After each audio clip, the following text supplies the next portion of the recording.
Hi friends, ఈ రోజు సమాజంలో జరుగుతున్న యథార్థ సంఘటనల గురించి మీకు చెప్పాలనుకుంటున్నాను. వీడియో నచ్చితే లైక్ కొట్టండి. కూతురు బయటికి వెళ్తుంటే తండ్రి ఎక్కడికి వెళ్తున్నావమ్మా అని అడుగుతాడు. ఆ మాటకి కూతురు చేతిలో ఉన్న బుక్ సోఫా కేసి కొట్టి బెడ్రూమ్ లోకి వెళ్లి ఏడుస్తుంది. తండ్రికి ఏమీ అర్థం అవట్లేదు. ఈలోపు తల్లి వచ్చింది. ఏమైంది అని అడిగితే ఏమీ లేదు, ఎక్కడికి వెళ్తున్నావు అని అడిగాను. ఆ మాటకి అన్ని అనుమానాలే, అన్ని అపార్థాలే, అంత అనుమానం ఉన్నప్పుడు నన్ను ఎందుకు అన్నారు, ఏమేమో మాట్లాడుతుంది. తండ్రికి అసలు అర్థం కావట్లేదు.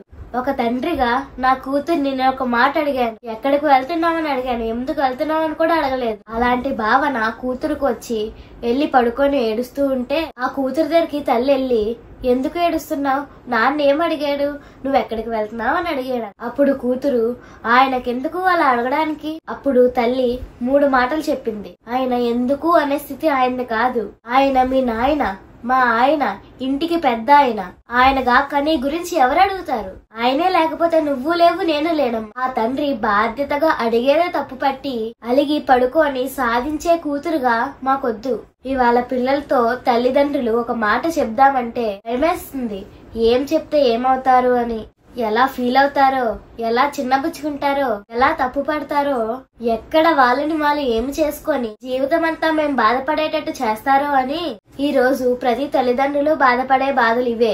మరో కథ చెప్తాను వినండి. ఒక తండ్రి వ్యవసాయదారుడు. కుమారుడు ఎక్కడో హాస్టల్లో చదువుతున్నాడు. పల్లెటూరులో కష్టపడి కొంత డబ్బు తీసుకొని కుమారుడి దగ్గరికి బయలుదేరాడు. వాళ్ళ అమ్మ వండిన పిండి వంటలు పట్టుకొని వాళ్ళ కుమారుడికి చేతిలో పెట్టి డబ్బులు తీసుకోమని చెప్పి, నాయన చాలా జాగ్రత్తగా వాడు నాయన, అనవసరమైన ఖర్చులు పెట్టకు, బాగా ఉపయోగం అయితేనే ఈ డబ్బులు వాడు అని చెప్పేసరికి కుమారుడు చాలా కోపగించుకొని, నాకు నీ డబ్బులు వద్దు, ఏమొద్దు, పట్టుకెళ్ళిపో అని చాలా సీరియస్ అయిపోయాడు. అప్పుడు ఆ తండ్రి, నేనేమన్నా జాగ్రత్తగా వాడుకో అని చెప్పాను అంటే, పిల్లలు ప్రతి మంచి మాటని అపార్థంగా భావించడం, ఏదో మాట అనేసి తల్లిదండ్రుల్ని బాధ పెట్టడం మామూలు అయిపోయింది. పిల్లలు ఏం చేస్తున్నా వాళ్ళ కోసమే చేసుకుంటారు, కానీ తల్లిదండ్రులు ఎవరి కోసం చేస్తారు? మీకోసమే కదా, వాళ్ళకి పుట్టిన పిల్లల కోసమే కదా. అలాంటప్పుడు తల్లిదండ్రులు ఏమన్నా అన్నప్పుడు చిరాకు పడ్డం అవసరమా?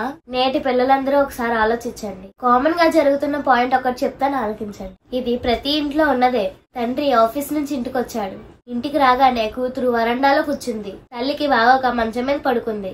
కూతురు అక్కడే ఉంది. అలా లెగిసి, నాన్న మంచినీళ్ళు తాగుతావా అన్న ఒక్క మాట కోసం ఈ భూమి మీద ఎంతమంది తల్లిదండ్రులు వెయిట్ చేస్తున్నారు ఇవాళ.